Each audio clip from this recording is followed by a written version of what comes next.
மக்களே, இது உண்மையாக இருக்குமா? பொதுவாக குரோசஸ் பெரும்பாலும் EVA என்றழைக்கப்படுகின்ற ஒரு வகை பாலிமரை பயன்படுத்தான் தயாரிக்கப்படுகின்றது எங்களுக்கு தெரியும். இதன் சாதாரண உருகும் வெப்பநிலையாக சுமார் 90 நாங்கள் குறிப்பிடலாம். புவியில் இதுவரை பதிவான அதிகபட்ச மேற்பரப்பு வெப்பநிலை டிலூட் பாலைவனத்தில் பதிவாயிருக்கு சுமார் 80 மேலாக இருக்கும் என்று சொல்லி.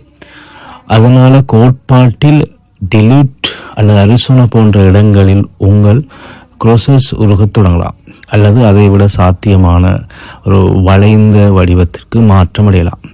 ஆனால் இவ்வாறு உள்ளது போல உருகாது என்பதே உண்மை. இது பொய்யானது என்று எங்களால் உறுதியாக கூற முடியும்.